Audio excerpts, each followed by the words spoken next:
Peace and love, family. Welcome to another powerful discussion with your sister, Dr. Maat. Before I get tonight's show started, I don't like to say show. Tonight's discussion started, family. I have a few announcements. Please, family, make sure that you join us this Saturday, November the 23rd, at the Temple of New African Thought located in Baltimore City. We're bringing our elder, our scholar, Professor James Small to Baltimore to talk about Democrat Republicans and the survival of Black America. So he's going to discuss, an analysis on what's to come with President Donald Trump, right?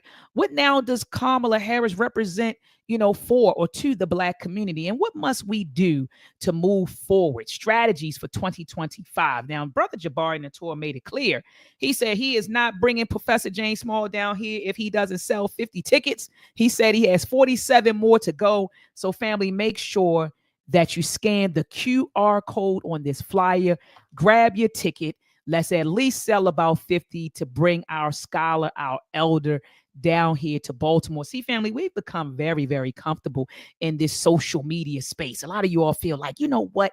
I just catch Professor James Small, on YouTube. And see, we've lost the desire and we lost understanding the value of meeting people in the flesh. So, family, make sure that you come to Baltimore to meet our scholar. Let's raise the 50 tickets. Let's get the 50 tickets so that we can bring them, okay? And also, family, make sure that you enroll your child in the UACI STEM camp. This is a Black-centered, African-centered STEM camp designed specifically for our children. What do they learn? They learn about the Black or African contributions to STEM. They also get exposed to the fundamentals of coding, artificial intelligence, cybersecurity, okay? And so we're now taking registrants for the 2025 winter cycle. And so this camp will start on December the 23rd and end on December the 30th. And your scholars will meet with us virtually for 1 week for 2.5 hours. We will send them everything they need to participate. They'll get a STEM kit, they'll get a t-shirt, and they'll be on with Baba Amin and myself learning. All right. And look at the team, family. They'll be learning by qualified instructors who look like them, myself, Baba Amin. And look at our team, Mr. Sean Gales, Mr. Nasir Randall, and Mr. Chaz Padilla. So, family, all you have to do is head on over to UACISTEMcamp.com. And a matter of fact, let me drop this link in the chat. For you, and I'm going to put it on the screen, family. And I see that my audience family is in the building. Peace to the family. I see you. So this is the URL, UACI STEM camp. Okay. And so spots are limited. We only take in 30 students. And I think we have probably like 18 or 19 slots left.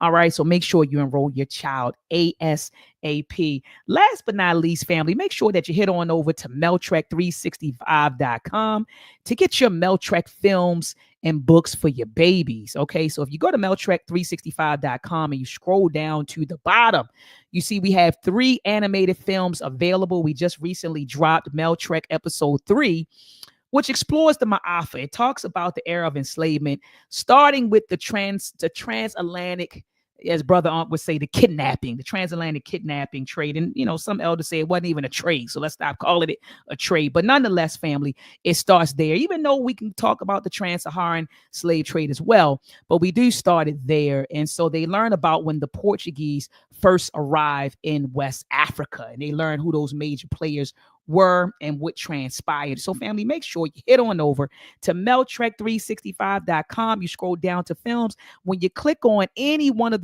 these films, it'll bring you to this page right here where you can download the films instantly. Okay. And I'll drop that link in the chat as well. Hold on. Here it is. MELTREK365.com. Hold on. This is the link, family. It's in the chat. All right, I'm going to throw it on the screen, MELTREK365.com. So make sure you head on over. All right, family. So let's bring on now my brother. And I love this brother, man. Anybody that knows me know that I love this brother. Fan of his work. And I'm also a fan of his organization. Anybody that knows me know that I am a friend and a supporter, of the nation unapologetically. And so I do bring on him a scholar, and I like to say my brother. So without further ado, family, the next voice that you will hear is from our brother. The topic: Malcolm X family sues FBI, CIA, and the NYPD. What are the implications? Dr. Wesley Muhammad speaks. Let's combat and fight back with MELTREK. The war of the minds, they want control of the masses. And Common Core, they dumb us down in the classes. Without knowledge, we can't gain access. Build with the elders, take notes and write classics. We keep whining on the block, how it's gonna stop? Let's start supporting our own, make their supply drop. We buy stocks, then we buy blocks. Cause we know the truth and we tuned in to Dr. Maat. A Bibi Fahodie, a Bibi Tumi, a Bibi Wan. And I also want to say Assalamu alaikum. Peace to all of my thinkers, truth speakers, and truth seekers. Welcome to another Truth to Power Talk with your sister, Dr. Maat. Thank you for joining another powerful discussion. And tonight I have with me another powerful guest, but he is no stranger to the community. My brother, Dr. Wesley Muhammad. How are you doing tonight, Dr. Muhammad? I'm excellent, Dr. Maat. And let me say, I love you and we love you.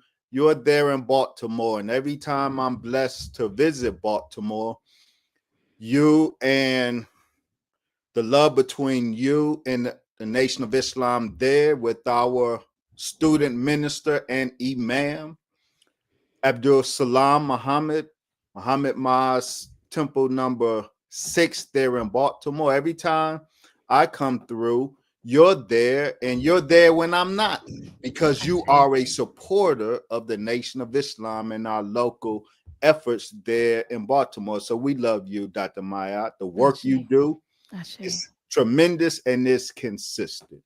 So we salute you for that.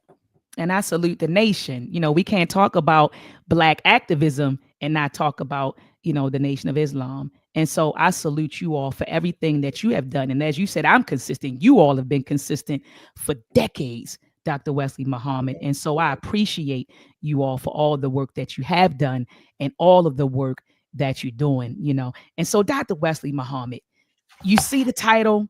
I called you up, you know, I called you and I said, I got as soon as the news dropped, you know, and I saw it on social media and it was everywhere.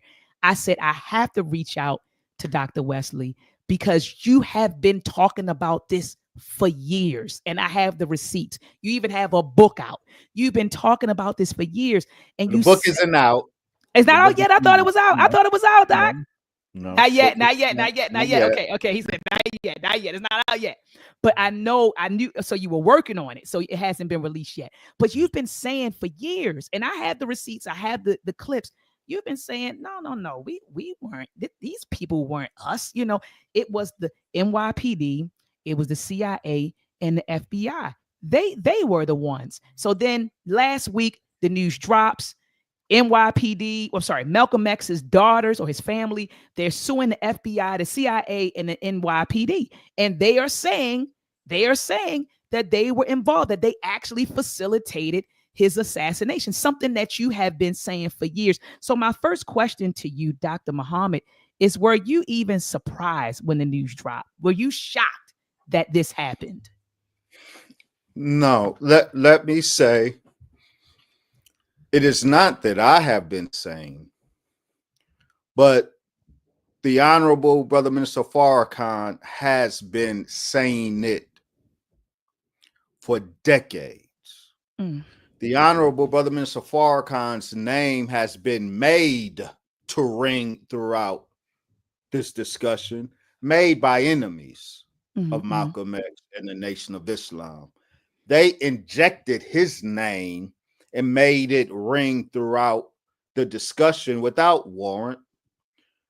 But in response, the minister has been saying just that for decades. What the Nation of Islam, of course, filed a lawsuit against the New York Post for the salacious claims that they made with regard to the Nation of Islam and the minister's alleged involvement with the assassination of Malcolm X. He had no involvement whatsoever, which is why You don't see him anywhere in this lawsuit. That And part. this lawsuit is a very important one. When we'll get to it, in the absence of the nation, the absence of the Honorable Brother Minister Farrakhan as defendants in the lawsuit, makes a very important point that we have been making all of these years. He had nothing to do with it. So it must be put on the record Come that on. he has been given the story of what happened during that time. He was there. Now, what Allah has blessed us to do, has blessed me to do, I believe, and others, was gather the overwhelming evidence. We did, Dr. Maya, identify and document not just the FBI and the NYPD's involvement, because, of course, authors such as Zach Kondo and even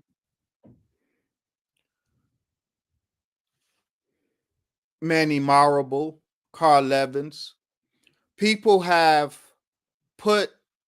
included the FBI and the bossy unit of the NYPD. They have included them in the narrative, the assassination narrative, Mhm. but not the CIA. For example, Zach Kondo goes out of his way to clear the CIA of any involvement in the assassination of Malcolm X. But we have documented the assassination, the CIA's involvement in the assassination of Malcolm X, but as an arm of the White House. That's the only thing that I would say is missing from this lawsuit Mm. is the White House as a Mm. defendant. But I guess you can't sue the Oval Office, but the CIA operated as the secret hand of the White House. And so it was President Lyndon Johnson, who gave the executive action order to put the quietus on Malcolm X. Put the quietus is Latin, is a Latin euphemism for terminate, silence. And it was President Lyndon Johnson from his office in the White House in July 21st, 1964, who gave the instruction to put the quietus on Malcolm X.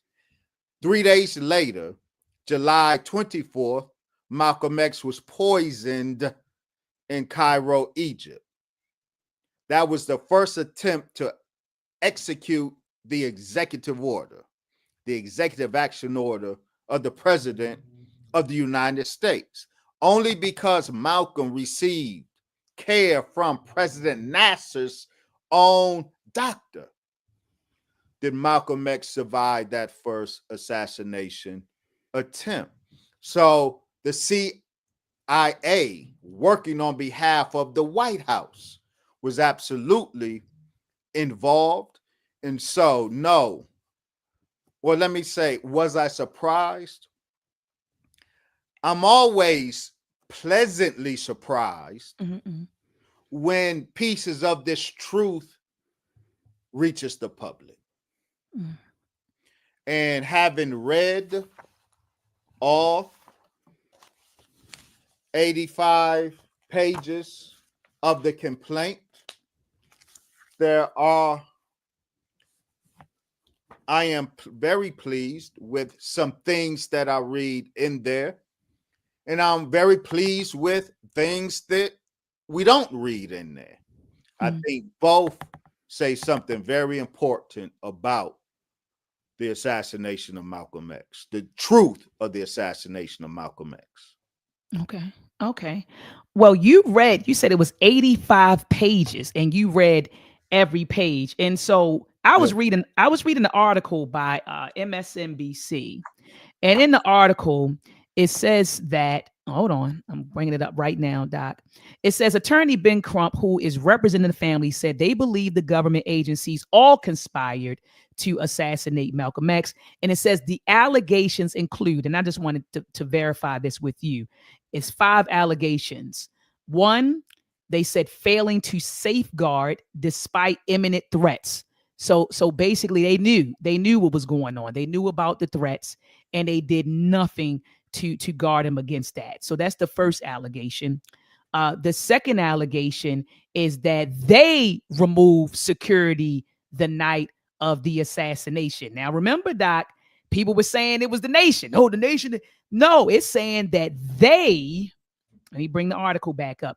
They removed security the night of the assassination. And that the third allegation, they actively encouraged and facilitated the assassination. And then it says number 4, on duty operatives failed to intervene. And then 5th, there was a concealment effort or cover up after the fact. Dr. Wesley Muhammad, would you say that these were the 5 key allegations or the 5 key points made in that 85 document, or did they miss something? I think it's an okay summary. They watered down some of the language in the complaint. And so the complaint says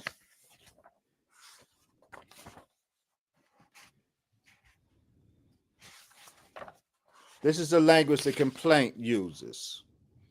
The defendants, and this is paragraph 216 of the complaint, page 47, says the defendants, that being the CIA enlisted personnel, the FBI enlisted personnel, and the NYPD enlisted personnel. The defendants affirmatively encouraged, coordinated, and provided the circumstances for the successful assassination of Malcolm X. See, encouraged and coordinated the successful assassination of Malcolm X. That language is very important. It says also, I have said, and we have said, focusing on the 5 men coming up out of New Jersey, whom I have described as Kill Team 2, the shooter team, versus Kill Team 1, the Judas team. Kill Team 2, the shooter team, the 5 shooters of Malcolm. I have said that focusing all of the narrative on them is grasping at low-hanging fruit. In the complaint, paragraph 79, page 22, the complaint rightly says this: their investigation, coming on the heels as a follow-up of the 2021 reinvestigation by the Manhattan District Attorney Cy Vance. This complaint says, quote, NOI Nation of Islam Lieutenant William Bradley and NOI members Leon Davis, Talmadge Hare, Benjamin Thomas, and Wilbur McKinley, of course, these being those whom Talmadge Hare identified as being with him on that day when they executed Malcolm X.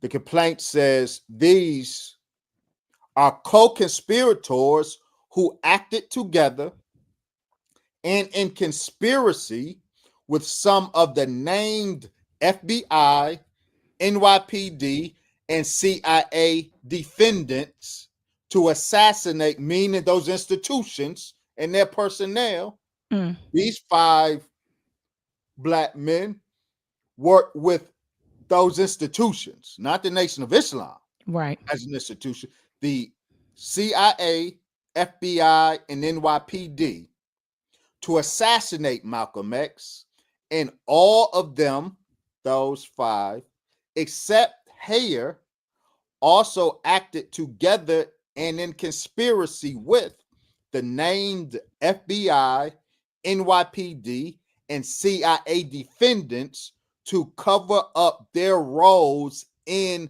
the assassination of Malcolm X. Those five were low-hanging fruit. They were acting in concert with and under the instruction of the U.S. government, i.e. the CIA and the FBI and the NYPD, who, in the language of the complaint, encouraged, coordinated, and provided for the circumstances of the successful assassination of Malcolm X. And you've been saying this, Dr. Wesley Muhammad. You've been We have saying been it. saying Yeah, it. and then it was also you brought on, I remember about a year or two ago, you brought on officer's cousin, I believe. Was it the officer's cousin Yeah. who found So Mhm, Reggie Wood, we were yes. on with you, Mhm. who is the cousin of bossy NYPD bossy officer Ray Wood, who is very important to this story. And Reggie Wood, the cousin, is very important. He's very courageous, Mhm. coming out and providing a very critical piece of the puzzle of the assassination of Malcolm X. Mhm. And I want to say this: the gatekeepers of Malcolm X scholarship, those who have over the decades created the popular and scholarly narrative around the assassination of Malcolm X, the scholarly pillars of this narrative. You would have expected that when Reggie Wood came forward with the confession of his blood relative, Ray Wood, that we knew about Ray Wood. The community knew that even that Ray Wood was at, Officer Ray Wood was at the Audubon. So when Reggie Wood came forward, we knew who he was talking about. Under normal circumstances, you would expect the Malcolm X scholarly community to salute and show appreciation, applaud the coming forward of Reggie Wood with this confession from his blood relative, Ray Wood. It took a lot of courage, Yeah, it did. but almost all of the pillars of Malcolm X scholarship is shunning Reggie Wood, shunning the very important details that he's providing. Why are they doing so? Is the problem with Reggie Wood's credibility? No. It illustrates the problem of the credibility of these whom we have looked to all of these years as the scholars on Malcolm X, because they have a vested interest. They created this false narrative that centers the Nation of Islam and the Most Honorable Elijah Muhammad in terms of culpability for this, in the words of the complaint, this dastardly deed that took place February 21st, 1965. They have centered unjustly the nation. The information and the details provided by Reggie Wood from his involved cousin, Ray Wood, these details don't help the false narrative that they have created and have invested in. So they have shunned Reggie Wood, and in so doing so, refuse to avail themselves to a very critical piece of this puzzle. And that's why we thank you for hosting myself and Reggie Wood on your Always. platform. Always. And in the current lawsuit filed by Attorney Crump,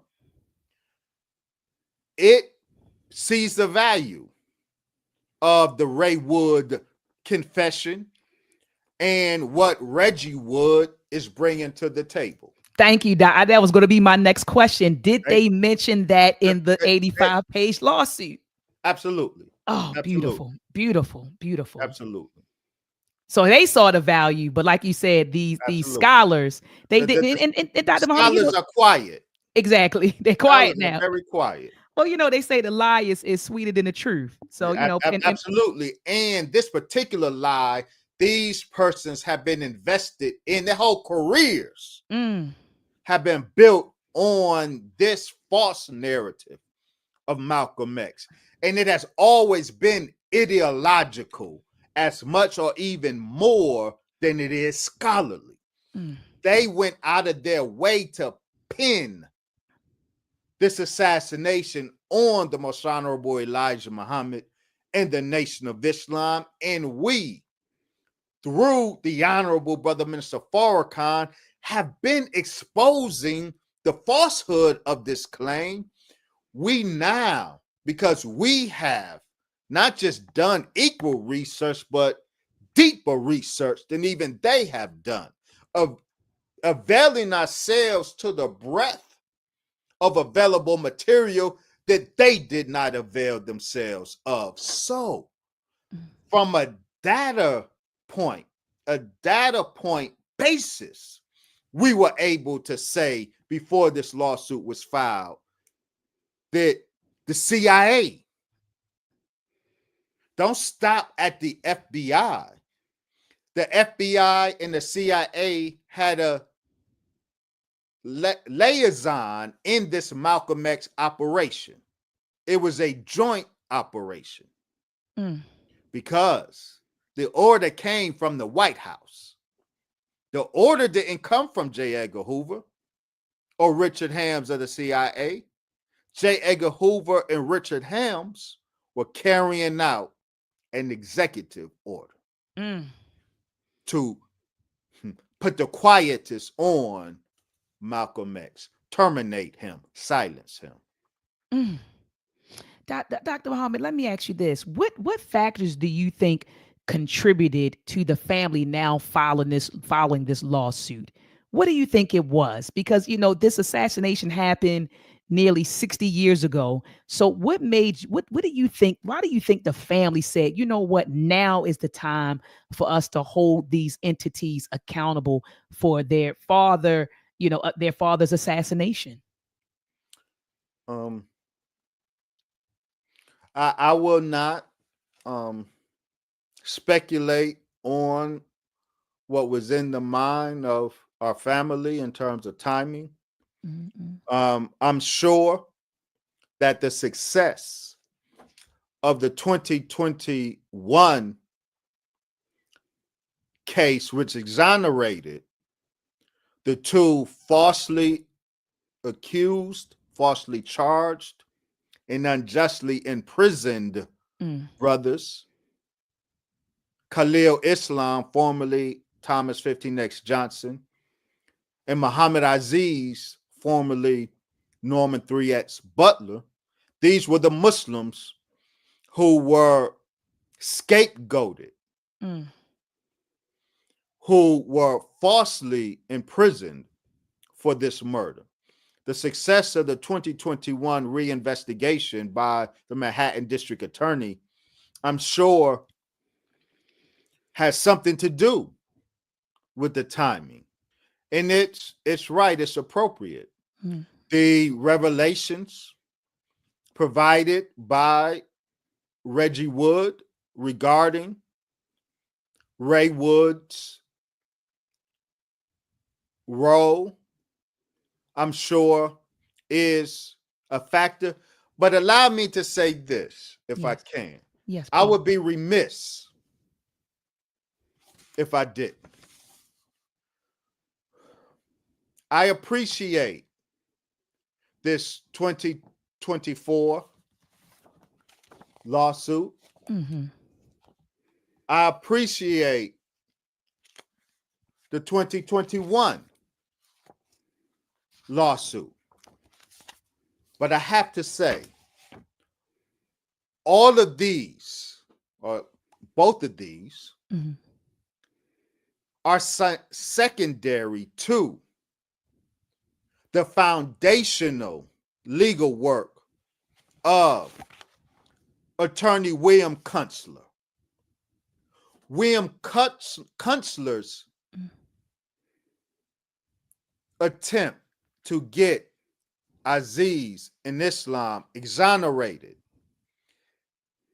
in the 1970s. His work is foundational to the revelation of the truth of the assassination of Malcolm X. Now, everybody, all scholarship uses his work, Attorney Kunstler's legal work, Okay. as the foundation, but they do not use all of what he revealed. See, all of this effort goes back to the Thomas Hagen affidavits. I remember you spoke about that. It was Attorney Kunstler who got Talmadge Hayer to provide the he got Talmadge Hayer to provide the Thomas Hagen affidavits that is foundational to the whole narrative, both scholarly narrative, popular narrative, and legal narrative. But the Thomas Hagen affidavits and the information contained therein is only a portion of what Attorney William Kunstler was able to discover and reveal regarding what really happened to Malcolm X. And allow me, please, to read. Please. As MSN read the main points of the current lawsuit, allow me to read the main points of the foundational legal investigation of the assassination of Malcolm X by Attorney Kunstler. Attorney Kunstler's effort, which gave us the 5 names, or the 4 who assisted Talmadge Hayer. Kunstler's investigation demonstrated that 1, Malcolm X was killed by 5 assassins from New Jersey rather than New York. This was not the revelation of Manny Marable. It was not the revelation of Muhammad Abdul-Rahman. It is not the revelation of Zach Kondo. This is the revelation of Attorney William Kunstler's investigation in the 70s, that Malcolm was killed by 5 assassins from New Jersey rather than New York. His effort gave us the names Benjamin Thomas, Leon Davis, William Bradley, and Wilbur or Kinley. It was he, not Muhammad Abdul-Rahman, who identified William Bradley. It was Kunstler who found William Bradley while serving a 7-year sentence in Caldwell Penitentiary. He made contact with Bradley in the 70s. This information goes back to the groundbreaking investigation of Attorney William Kunstler. Let's go on. Point number 2 from this investigation. Quote, the fine hand of the FBI was deeply involved in the assassination. He said his investigation concluded, and he availed himself to FBI documents that led him to these conclusions, that the Bureau and or the NYPD, quote, procured, instigated, or arranged the murder of Malcolm X. We knew this, the evidence, the legal investigation established this back in the 70s. Number three, the FBI's Cointelpro operation against the Nation of Islam used techniques to deliberately create the factional dispute between Malcolm X and the Honorable Elijah Muhammad and promote violence between the two organizations, the Nation of Islam and the Organization of Afro-American Unity, that being Malcolm X's organization. It was for the overall purpose of promoting this factional violence among the two Black extremist groups that the FBI, quote, procured the murder of the most accessible target, namely Malcolm X. In other words, Attorney Kunstler's investigation from the FBI files revealed that the FBI deliberately set the Nation of Islam and the Organization of Afro-American Unity, or wanted to set them in conflict with each other. And they said that in order to do so, they will kill the most accessible one, Malcolm X, and that killing, the FBI hoped, will spark the war between the two groups. Malcolm was more accessible to kill than the Honorable Elijah Muhammad.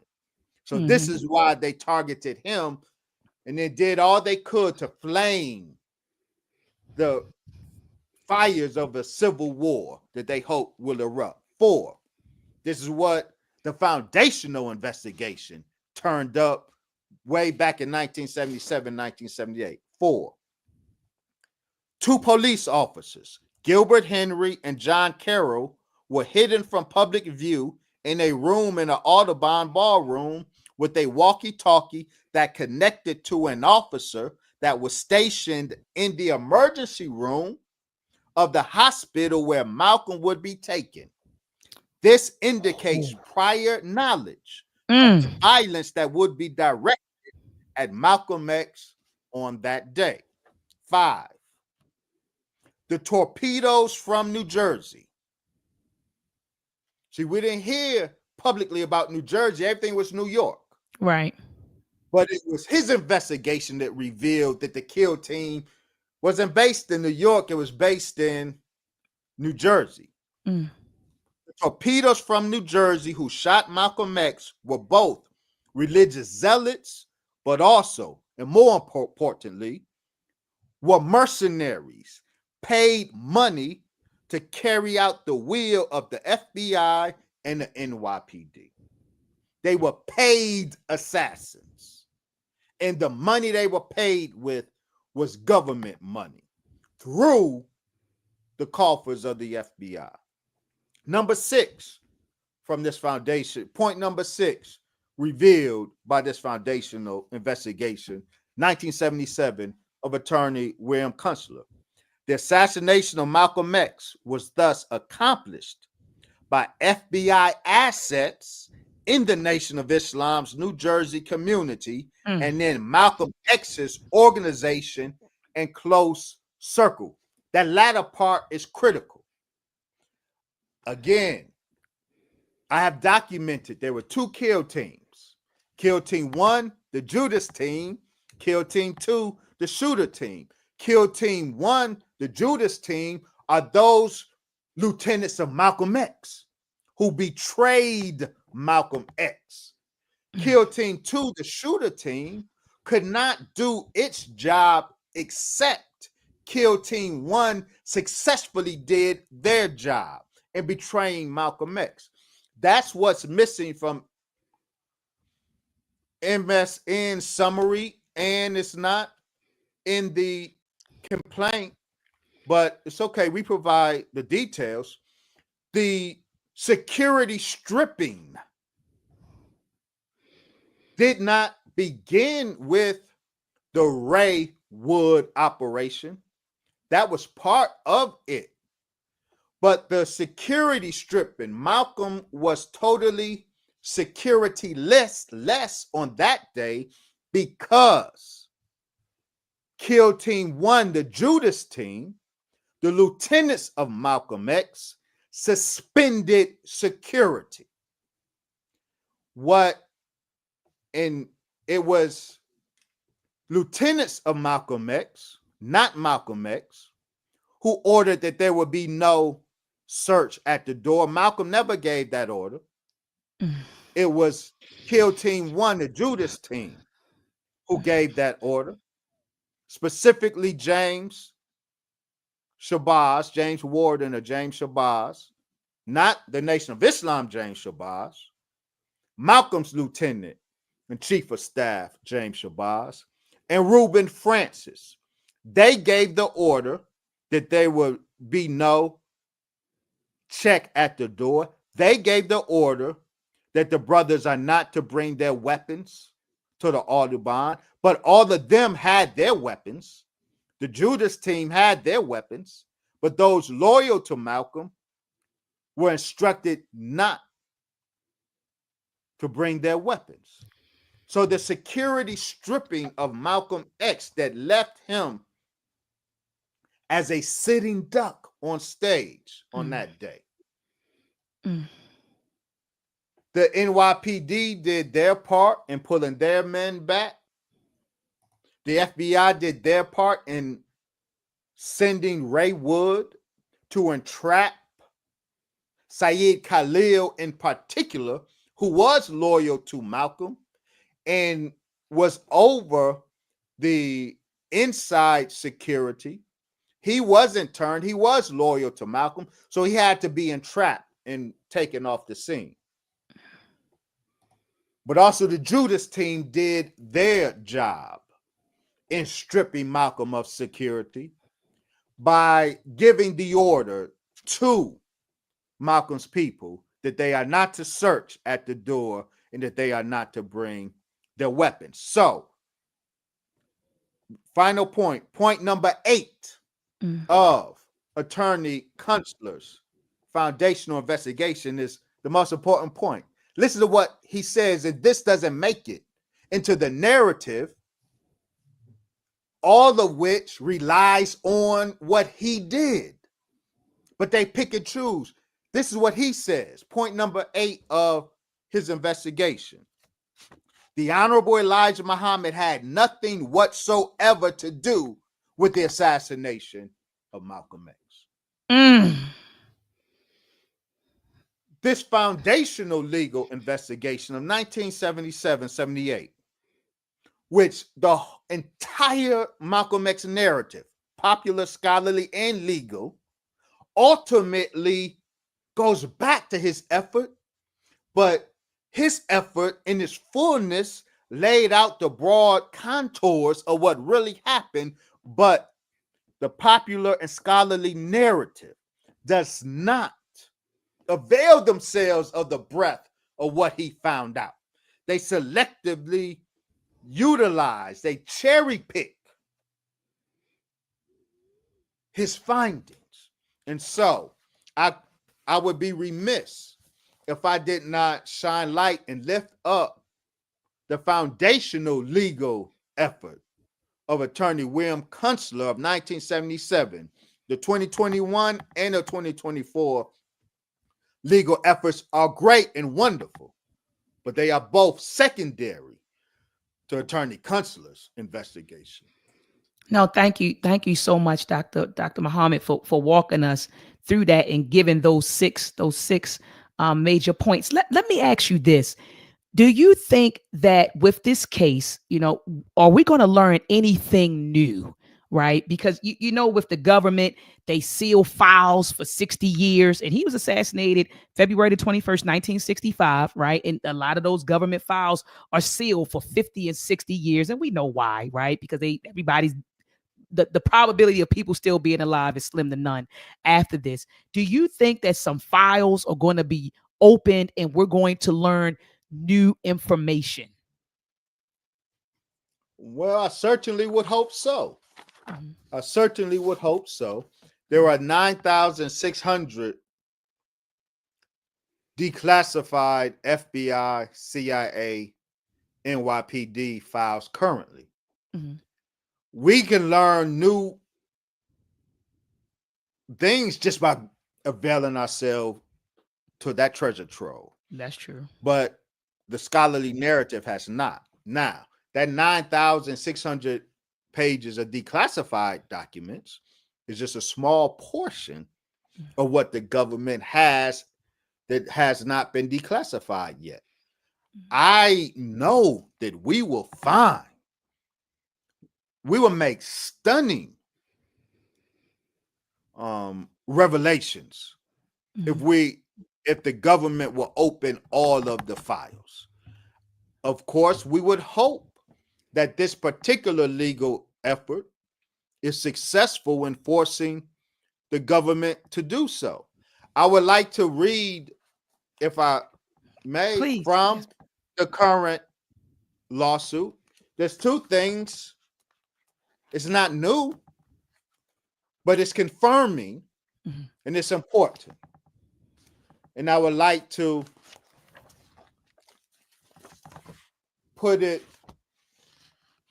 or enter it into our conversation. Please. The current, of course, we have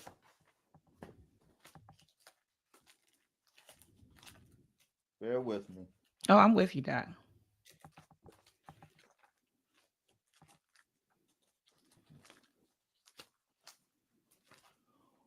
On my website, www.wesleymuhammad.com, and also drwesley.info, you have documents from my Malcolm X project.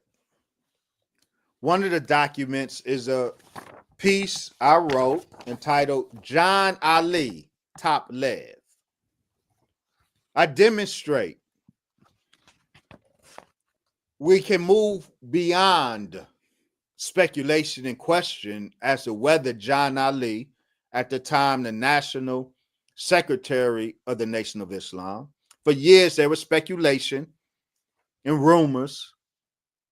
Was he an FBI agent or asset? I show in this writing that we can move well beyond the speculation. He absolutely had a relationship with the FBI, with J. Edgar Hoover Mm. himself. And so I was very pleased to read in the complaint, the 2024 complaint, that their investigation, the investigation of his legal team, affirmed on page 14, paragraph 48, quote, defendant John Ali Simmons, also known as John Ali and John X, was a former national secretary for the Nation of Islam and an FBI informant provocateur assigned to infiltrate the Nation of Islam at the behest of the FBI. Mm. See, that's a very important confirmation. It's not a revelation. Mhm. It's an important confirmation of, and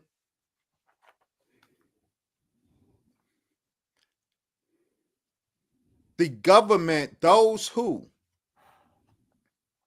credibly can be charged with culpability in Malcolm's death, those who carry Muslim names. Those persons are now established as government assets. They weren't in their involvement in the death of Malcolm X. They weren't working on behalf of the Most Honorable Elijah Muhammad and the Nation of Islam. They were working on behalf of their paymasters. Teach. And their paymasters. So they weren't simply religious zealots. Above and beyond that, they were mercenaries. And their paymasters didn't come from Chicago. Their paymasters came from Washington, D.C. Dr. Muhammad, let me ask you this. Do you think that this lawsuit will give us a more in-depth understanding of COINTELPRO? Because I don't think people really understand the depths of COINTELPRO and what COINTELPRO did to, the Black movement. I don't think the Black Power movement. I don't think that people really understand the depths of it. So do you think this lawsuit will reveal, the depths of COINTELPRO and what it did to the Black Power movement, our activists, our organizations? I would hope so, and I would think so. And you are right. Black people need to understand how COINTELPRO operated because it's still operating. Come on. We are victimized in 2024 with the exact same tactics that were used in 1964. We fall for the same tactics. And if we knew more and better and deeper about the government's tactics, then I suspect we won't so easily fall victim to them today. So I would hope that through these efforts, most recently the efforts of Attorney Crump and his legal team on behalf of the Shabazz family, I would hope that, yes, a deeper knowledge of COINTELPRO operations as it played out in targeting Malcolm, because the Malcolm X operation was parallel. It mirrored the John F. Kennedy operation. Come on, teach. Mirrored in very remarkable ways. The JFK murder was a government hit. At the highest level, it was a very complex government hit. The assassination of Malcolm X was a complex government hit. And the template of the Malcolm X operation really was the JFK operation. And so the JFK assassination shines great light on the Malcolm X assassination. They mirror each other. What about Dr. King, Dr. Wesley Muhammad? What are your thoughts? It's the same. Absolutely. And of course, Attorney William Pepper.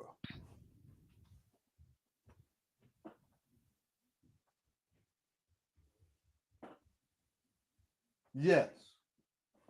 Attorney William Pepper.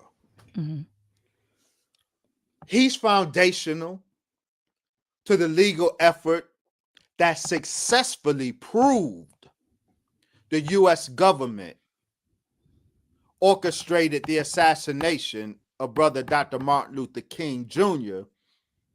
in April 1968 in Memphis. The lawsuit that William Pepper filed on behalf of the King family in, I forget, I think 95, 99, in the 90s. The jury found that the government was responsible for the assassination of Malcolm X. So Dr. King. I'm sorry, Dr. You get the King, King. Yeah. Martin Luther King. Mm-hmm. So that was a successful legal effort. I would hope 1999. Thank you. We are desirous of this legal effort Absolutely. being equally successful. The Martin Luther King operation,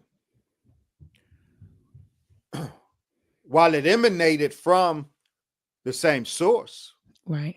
it was operationally a little different. But there are parallels between Malcolm X operation, Martin Luther King operation, John F. Kennedy operation, and Robert Kennedy operation. There are parallels to all four because all four are government hits. Mm. All four of them are government hits. And to prove that point, I'm to offer some illustration. Please do.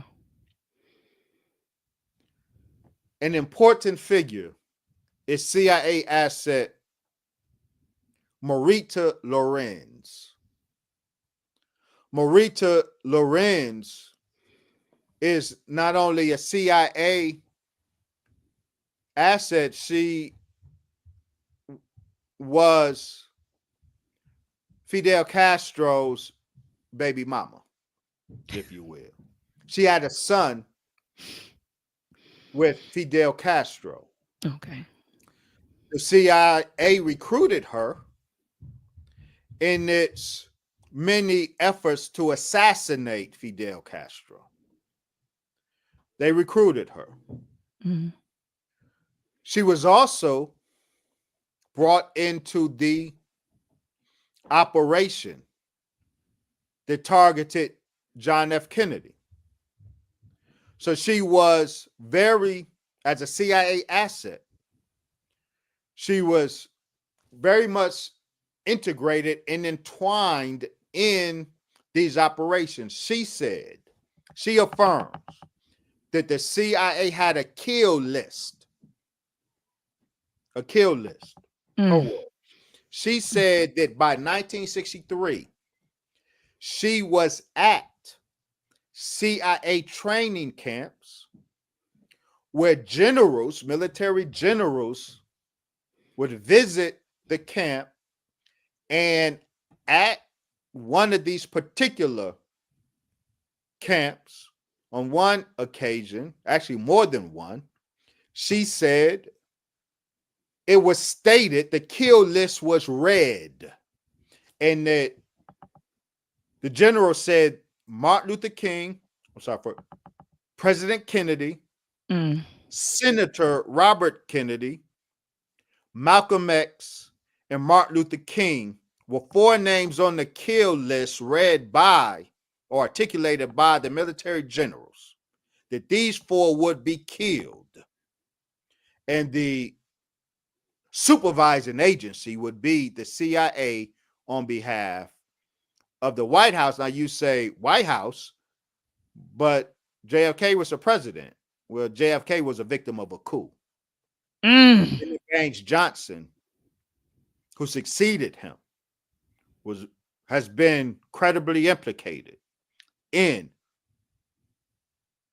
the assassination of JFK. The same LBJ who issued the kill order,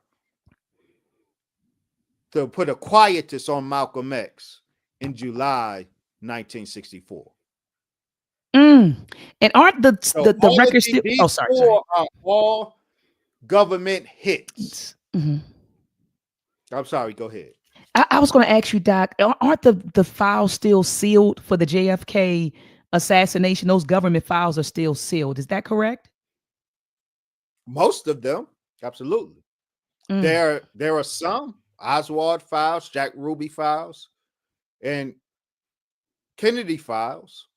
So what we would want to find in government files is a smoking gun or written kill order, but Mm. The Assassination Bureau of the United States government never worked that way.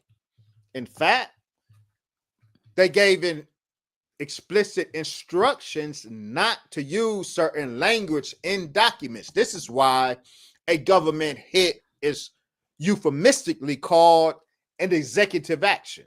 Right. It's not called political assassination. It's not Mm. called a kill order. It's called authorization for an executive action. Well, that we know is from testimony is euphemism for kill order. Mm. Patrice Lumumba of the Congo, his death was an executive order carried out by the CIA. And there's parallels to the Patrice Lumumba op and the Malcolm X op in this regard. What we do have in documents related to the assassination of Patrice Lumumba, we have CIA telegrams discussing the op and saying, this is before they wised up, excuse me, saying that in this operation against Patrice Lumumba, no white man can be seen as being involved.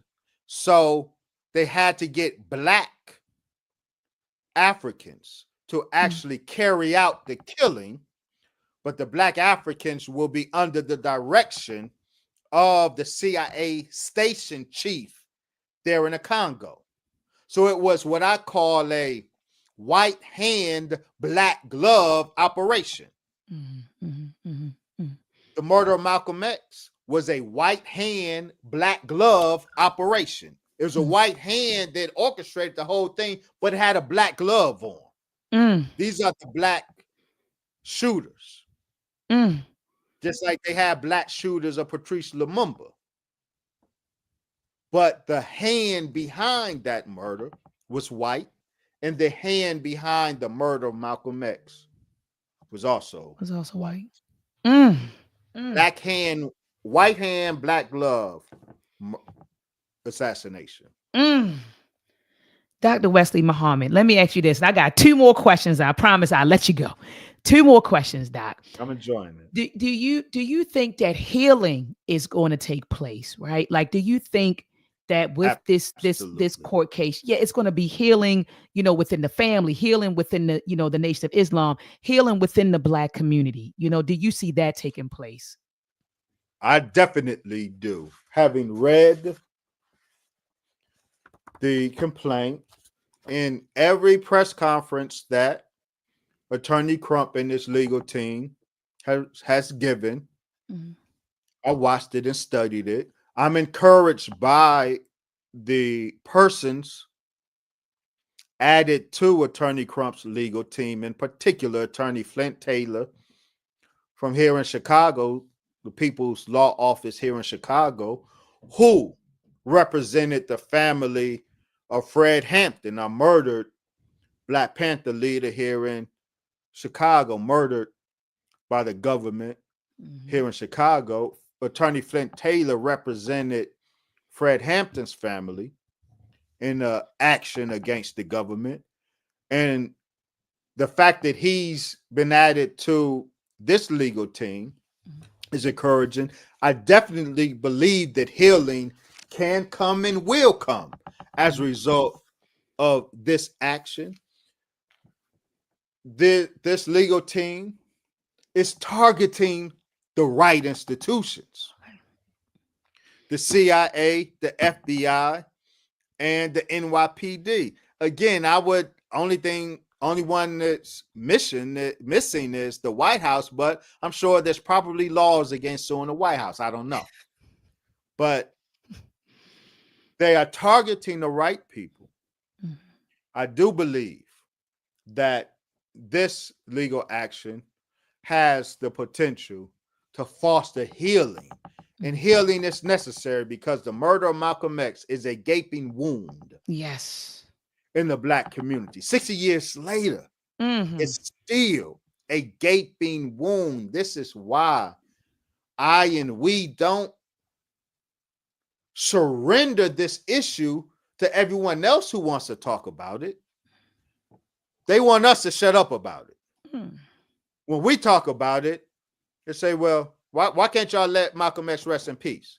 Well, you don't say that when there's 6 episodes of a Netflix documentary. After none of those 6 episodes did you say, why don't y'all let him rest in peace? No, you went on to the next episode each time.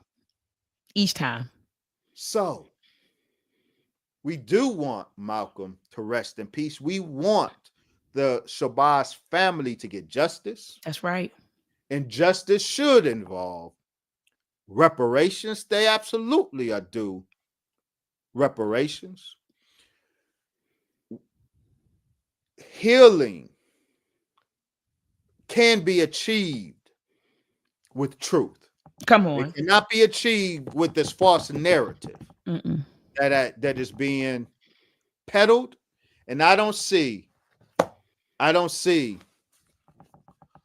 false narrative in these 85 pages that I read. Not the false narrative that is being propagated. So I do believe this has a potential to contribute to the healing process. Okay. And my last question, Dr. Muhammad, is this.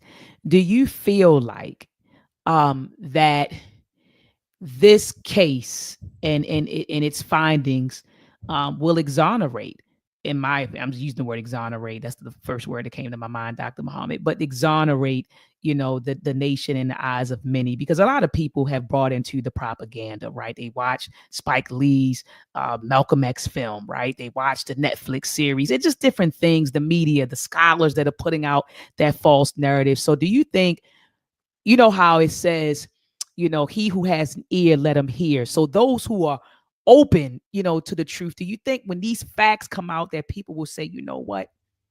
Now I do believe. I know, not even that I believe, I now know that the nation was not complicit in the assassination of Malcolm X. Do you think that this case will do that, for the nation?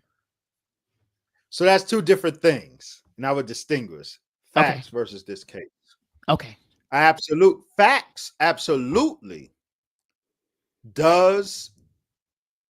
is and will continue to exonerate the Nation of Islam. All right. I resist saying this case will, because that's not the intent of this case, and it should not be. Right. The aim of this lawsuit is not to exonerate the Nation of Islam. I don't saddle them with that. Okay.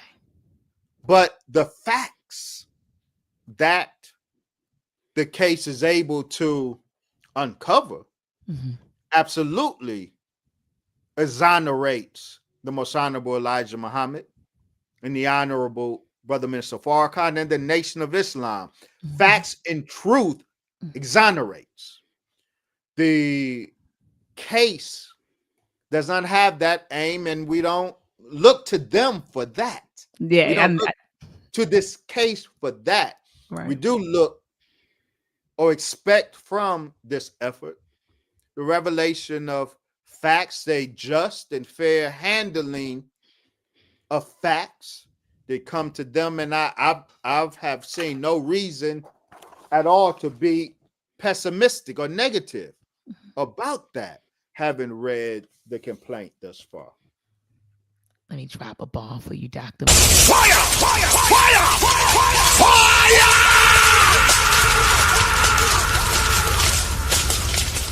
Muhammad, thank you for your time, your energy, and your wisdom. Do you have any closing words for the listening audience? Well, just continue to support this courageous platform of Dr. Maat. I'm honored that you allow me to come again on your platform to share my thoughts. So my parting words is to our family: support this strong, beautiful, courageous Black woman who's putting her eggs in the right basket. STEM, science.